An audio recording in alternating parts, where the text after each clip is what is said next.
जय हिंद दोस्तों।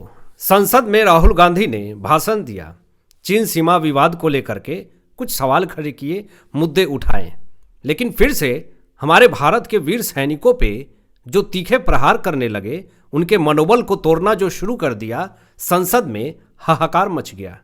बीजेपी के तरफ से, अमित शाह जी के तरफ से, राजनाथ सिंह जी के तरफ से ऐसे ऐसे सवाल दागे गए राहुल गांधी के ऊपर कि संसद में राहुल गांधी का भाषण पूरी तरीके से फ्लॉप साबित हो गया। राहुल गांधी का प्रेम दिख रहा है चीन के समर्थन में। चीन प्रेम उजागर हो चुका है राहुल गांधी का। विदेशी प्रोपोगेंडा सामने आ चुके हैं। और कैसे सामने आए हैं? जैसे राहुल गांधी ने चीन सीमा विवाद पर सवाल उठाए, उसमें गलवान घटना को लेकर के जिक्र किया। दोस्तों, गलवान घटना को लेकर के सवाल खड़े कर दिए राहुल गांधी ने कि हमारे भारतीय वीर सैनिकों को निहत्थे क्यों जाने दिया। गलवान घटना को लेकर के चीनी कुछ सैनिक घुस गए थे जबरदस्ती हमारी सीमा के अंदर, और वहां पे यह जिक्र था कि चीनी सैनिक और भारतीय सैनिक कोई भी गोलीबारी नहीं करेंगे, लेकिन धोखे से चाइनीज जो हैं वो घुस जाते हैं भारतीय वीर सैनिकों के आसपास, उनकी मंडली में घुस जाते हैं और लोहे की छड़ और रड से हमला करने की कोशिश करते हैं। लेकिन हमारे भारतीय वीर सैनिकों ने दांत खट्टे कर दिए उस चाइनीज का, और ऐसा खदेड़ करके भगाया कि आज तक वो चीनी सैनिक याद रखते हैं। और गलवान में जो घटना हुई थी, हमारे भारतीय वीर सैनिकों ने जो दांत खट्टे करके रख दिए थे, ये पूरा देश जानता है। लेकिन इंटरनेशनल मीडिया में राहुल गांधी ने कहा कि निहत्थे भेज दिया हमारे वीर सैनिकों का। मनोबल गिराने के लिए आज भी राहुल गांधी ने इस घटिया शब्द का प्रयोग किया है, और पूरे इंटरनेशनल मीडिया में राहुल गांधी ने सरेंडर मोदी तक कह दिया। अब आप देखिए कि एक भारत के एक बड़े नेता राहुल गांधी खुद को मानते हैं, उनको कोई मानता नहीं हालांकि, लेकिन वो खुद को मानते हैं और कहते हैं कि देखिए सरेंडर मोदी। इंटरनेशनल मीडिया में क्या छवि हुई भारतीय की, और उससे भी बड़ी बात कि भारत के प्रधानमंत्री को लेकर के उन्होंने अंतर्राष्ट्रीय स्तर पे उनके इमेज को खराब करने की कोशिश करी, भारत की छवि को खराब करने की कोशिश करी, भारत के वीर सैनिकों के मनोबल को तोड़ने का काम किया। लेकिन ऐसे ही अरुणाचल प्रदेश में भी घटना हुई थी, जिसमें यहां तक ऐसे शब्द का प्रयोग किया कि हमारे जो वीर सैनिक हैं उनको पीटा गया। ऐसे ऐसे शब्दों का प्रयोग राहुल गांधी करते हैं, और जिस कारण से उनको काफ़ी खरी खोटी भी सुनाई जाती है, मामला कोर्ट तक चला जाता है, लेकिन अपमानित करना ये नहीं भूलते हैं हमारे भारतीय वीर सैनिकों का। फिर से राहुल गांधी ने जो संसद में जहर उगला है, इन्होंने पूर्व सेना प्रमुख की किताब का जिक्र किया है। दोस्तों, पूर्व आर्मी चीफ नरवणे को लेकर के इन्होंने एक बड़ा खुलासा कर दिया और आरोप लगाया कि सरकार जो है वो ज़मीन को खोई है। जो चीनी है वो भारत के बहुत सारे ज़मीन को कब्जा कर रखी है, ये आरोप लगा दिया। किस बुक के आधार पे?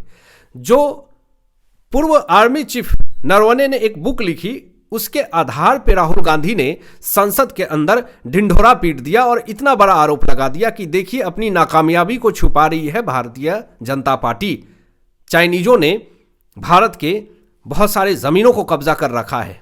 अमित शाह खड़े हो जाते हैं और ऐसा खरी खोटी सुनाते हैं राहुल गांधी को। और सिर्फ अमित शाह जी ही नहीं, राजनाथ सिंह जी ने तो ऐसा खरी खोटी सुनाया कि हक्का बक्का रह गए राहुल गांधी। उनके पास बोलने के लिए शब्द ही नहीं थे। और अमित शाह जी जब चीख चीख करके जब उन्होंने दहाड़ना शुरू कर दिया, तो राहुल गांधी के पास शब्द ही नहीं रहे। इनके आसपास जो नेता थे वो खड़े होकर के राहुल गांधी के समर्थन में बोलने लगे, क्योंकि राहुल गांधी को पता है कि मैं स्क्रिप्ट से बाहर नहीं जा सकता हूं, क्योंकि इनको स्क्रिप्ट दिया होता है, वो उसी स्क्रिप्ट को पढ़ करके बातें बोलते हैं। लेकिन Amit Shah ji, Rajnath Singh ji, Narendra Modi ji on spot script mind में है। वो मुद्दे को सुनते हैं और स्क्रिप्ट डिलीवर्ड करते हैं। उनके पास उतना समय नहीं है कि जो मेरे पास स्क्रिप्ट रहेगा उसको पढ़ के जवाब देना है। लेकिन जो इन्होंने कहा कि चाइनीज घुस करके भारत के बहुत सारे जमीन को कब्जा कर रखा है, तो अमित शाह जी खड़े होकर के सबसे पहले तो उस आरोप को झूठा बताते हैं और कहते हैं कि कांग्रेस के शासनकाल में हजारों किलोमीटर जमीन को कब्जा किया गया चीनी की तरफ से, लेकिन उसको आज तक कांग्रेस पार्टी ने उजागर नहीं किया है। मेक इन इंडिया पर बहस छिड़ी। सदन में भारी शोर शराबा और हंगामा हुआ। 53 लाख करोड़ रुपए का जो बजट निर्मला सीतारमण जी ने जो दिया, इस भारत देश को तोहफा दिया, उस पर विपक्ष हंगामा कर रहा है। पिछले साल से 8 से 10% ज्यादा, 8 से 10 लाख करोड़ ज्यादा की बजट है दोस्तों। 53 लाख करोड़ का बजट मायने रखता है। अभी तक की सबसे ज्यादा बजट बताई जा रही है।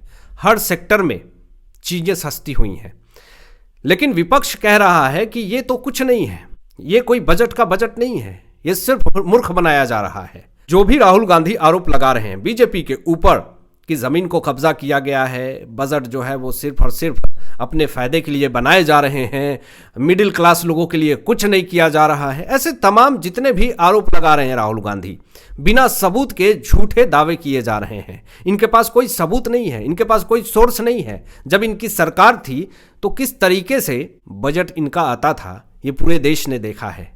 और फिर से एक बार सोशल मीडिया पे दावा किया जा रहा है कि राहुल गांधी का चीन प्रेम साफ तौर पे दिख रहा है, विदेशी प्रोपोगेंडा दिख रहा है। संसद के अंदर भी राहुल गांधी विदेशी प्रोपोगेंडा चला रहे हैं और बार बार सेना के मनोबल को गिराने की कोशिश करते हैं। लेकिन हमारे भारतीय वीर सैनिक जो हैं, उनका मनोबल हमेशा से ऊंचा उठाने का काम राजनाथ सिंह जी करते हैं, अमित शाह जी करते हैं। पुरानी अधूरी जानकारी का गलत प्रयोग करते हैं राहुल गांधी। पूर्व आर्मी चीफ नरवणे के किताब का हवाला देकर के झूठा आरोप लगाते हैं। ऐसा किताब जो कि अभी तक पब्लिश नहीं हुआ, उसके आधे अधूरे ज्ञान को लेकर के भारत में एक भ्रम पैदा करने की कोशिश कर रहे हैं। लेकिन उस बातों का कोई भी सबूत पेश नहीं कर पा रहे हैं। आपको बता दूं कि चीन का पक्ष लेते हुए दिखाई दिए संसद के अंदर राहुल गांधी, जिसके बाद से सोशल मीडिया पे राहुल गांधी को काफी ज्यादा ट्रोलिंग का सामना करना पड़ा। संसद के नियमों का उल्लंघन किया गया। जो भी बातें राहुल गांधी ने करी वो संविधान के खिलाफ है। और आप कहते हैं कि भारत में लोकतंत्र खतरे में है, संविधान बदल दिया जाएगा। जो खुद संविधान के नियमों का पालन नहीं कर रहे हैं, जिनको सदन के अंदर भारत की सम्मान की ध्यान रखनी चाहिए, आप वही सदन के अंदर, संसद के अंदर आप भारतीय वीर सैनिकों का अपमान कर रहे हैं और एक ऐसे बुक का हवाला दे रहे हैं जो पब्लिश हुई ही नहीं है। उसके आधे अधूरे ज्ञान को लेकर के भारत को भ्रमित करने की कोशिश कर रहे हैं। देश को गुमराह करने वाला भाषण दे रहे हैं आप संसद के अंदर। सिर्फ अपनी राजनीति चमकाने का प्रयास राहुल गांधी ने करी, लेकिन देश की जनता ने इनको पूरी तरीके से नजरअंदाज कर दिया। तथ्यों के बजाय अफवाहों पर जोर दिया गया। पुरानी कांग्रेस सरकारों की गलतियां छुपाई गई। कांग्रेस पार्टी ने जो जो गलतियां करी हैं, आज तक खुल करके राहुल गांधी ने कभी उस पर बात नहीं करी। और अभी चलिए, इनकी सरकार नहीं है, जहां पे इनकी सरकार है, कर्नाटक के अंदर चले जाइए, बेंगलुरु के अंदर चले जाइए, स्टेट पुलिस वहां 4 लाख रुपए कैश लेते हुए पकड़े, घुसखोरी करते हुए पकड़े हैं। क्या इस पर राहुल गांधी ने कभी खुल करके बात करी? कांग्रेस पार्टी के ही नेता कर्नाटक के अंदर ही करोड़ों करोड़ कैश पकड़े जाते हैं। क्या इस पर राहुल गांधी ने संसद के अंदर खुल करके बात करी? नहीं करेंगे ये बात। ये सिर्फ वही बात करेंगे जो देश की जनता भ्रमित हो सके, भारत देश की जनता भ्रमित हो सके। वो यही बात करेंगे जो भारत में वीर सैनिकों का मनोबल टूट सके। आखिर ऐसा क्यों करते हैं राहुल गांधी? इनको अपने दिल से पूछना चाहिए और भारत की जनता को सोचना चाहिए, ये आखिर कौन से लोकतंत्र को बचाने की बात करते हैं राहुल गांधी। आपकी क्या राय इन तमाम विषयों पे अपनी विचार व्यक्त कीजिएगा। मिलते हैं लेटेस्ट ब्रेकिंग एनालिसिस के बाद। तब तक अपना ध्यान रखें, ख्याल रखें। सत्यमेव जयते। जय हिंद।